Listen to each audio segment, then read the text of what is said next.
when there is a compatibility of two tenses in two different clauses in a sentence, this rule is called sequence of tense, and this is a very important side of English grammar, and the rules of sequence of tense are not varied. There are only three rules of sequence of tense. Now let me discuss sequence of tense.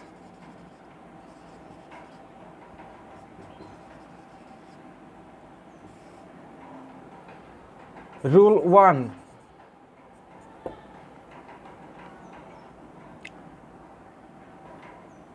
The principal clause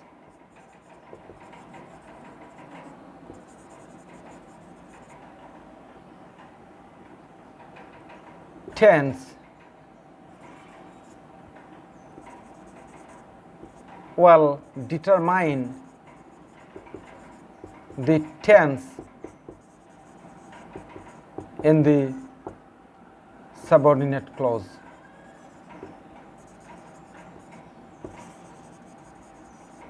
This is the first rule. The principal clause tense will determine the tense in the subordinate clause. Means this clause tense in the subordinate clause will be as same as the tense in the principal clause. If the tense in the principal clause is in the simple past tense, the tense in the subordinate clause will also be in the simple past tense. And when the tense in the principal clause is simple present tense or simple future tense, the tense in the subordinate clause will also be in the simple present tense or simple future tense. This is the rule. The principal clause tense will determine the tense of the subordinate clause. Example: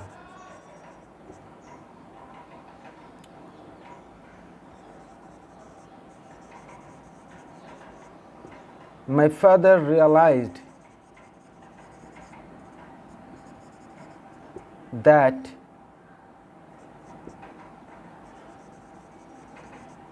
I would score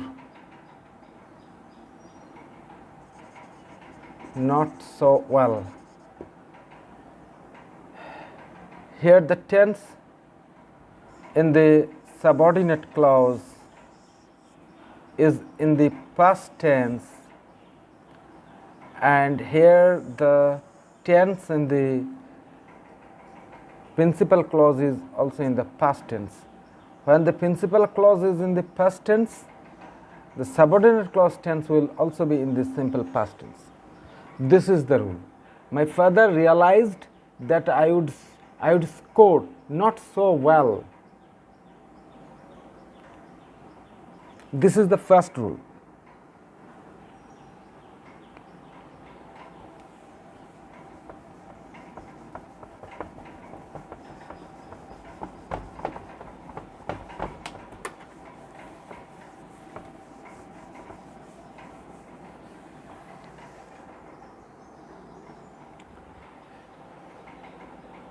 Rule 2.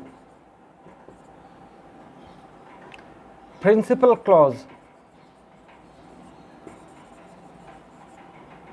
tense is simple past tense, but the subordinate clause tense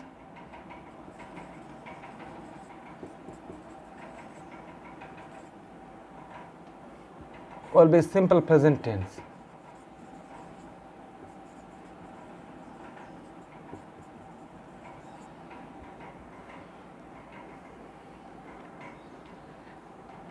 This is exceptional case where the whole sentence reveals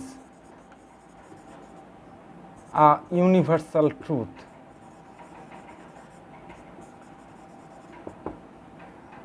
When the whole sentence reveals the universal truth, when the subordinate clause part is reveals the universal truth, then the subordinate clause tense will be in the simple present tense. However, the tense in the principal clause is in the simple past tense.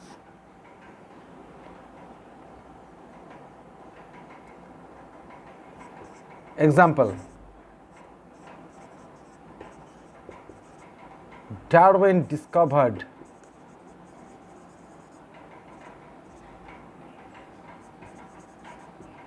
that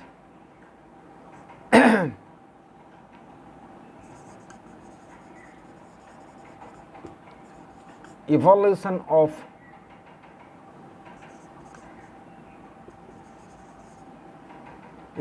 of beings is a continuous process.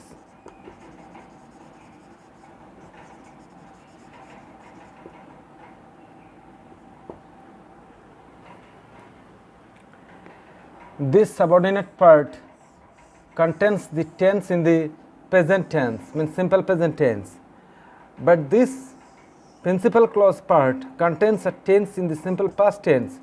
It happens because this part reveals a universal truth. Darwin discovered that evolution of beings is a continuous process.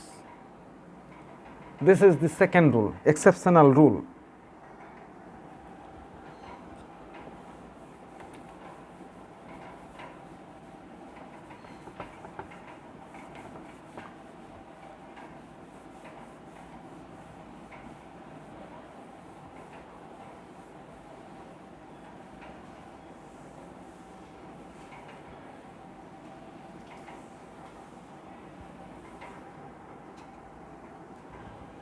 Rule 3.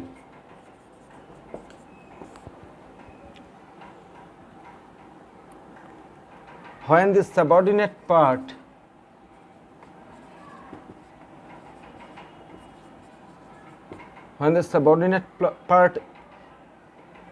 starts with then,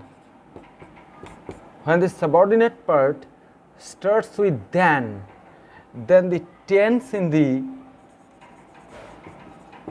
this part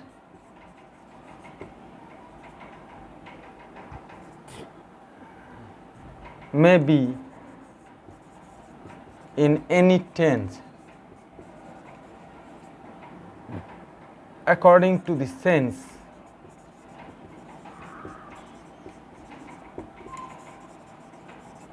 However, the principal clause part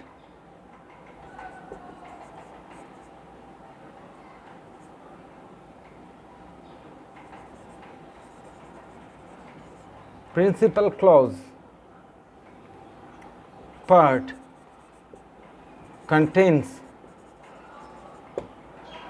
simple past tense.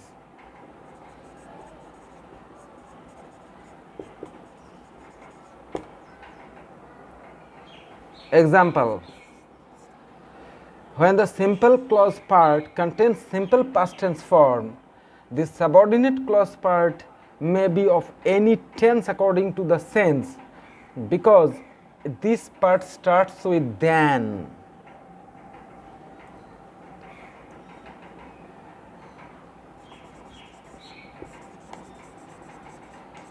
My father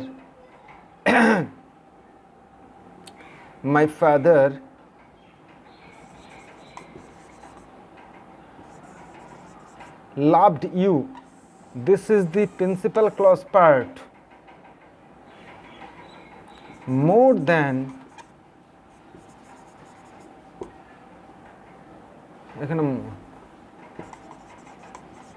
my father loved you more than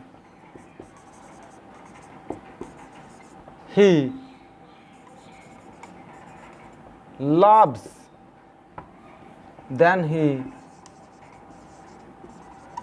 loves his son. This part is in the simple past tense, but this part in the simple present tense. It may happen because this part, means the subordinate part, starts with then. This is the third rule of sequence of tense. When the simple past tense, when the principal clause part is having a simple past tense form, the subordinate clause part will be of any tense if there is a then at the starting of this part. This is the third rule.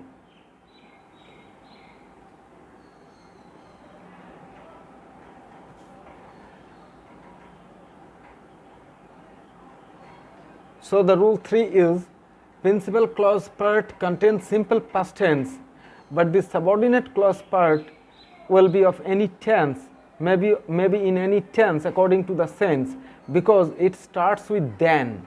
Example, my father loved you more than he loves his son. This is the third rule.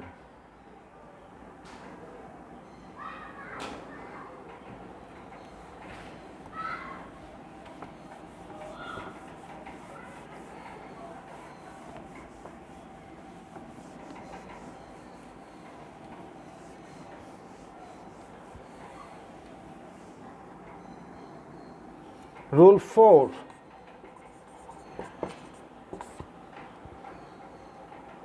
When the principal clause part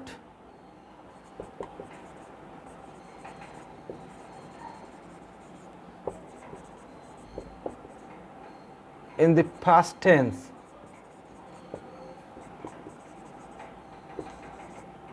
the subordinate clause part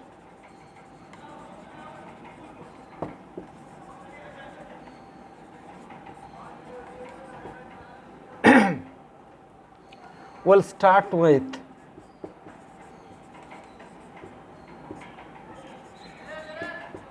that I may or that he may, etc. I toiled hard that I may pass the hurdle. I toiled hard that I may pass the hurdle. This is the fourth rule. When this part, principal clause part, will be having the simple present, simple past tense, and this is in the adverbial clause of purpose, that I may pass the hurdle, that I may or that he may. In this way the sentence will start, because this is the subordinate clause but adverbial clause of purpose. In the case of adverbial clause of purpose, the principal clause part will be in the past tense, simple past tense, but this part will start with that I may or that he may. This is the fourth rule. And I have to say particularly that in this discussion there is no importance of relative clause sentences. The discussion is the discussion of the sequence of tense is wholly on two subordinate clauses. One is nominal, subordinate nominal clause, another is subordinate adverbial clause of purpose. So there are four rules of sequence of tense.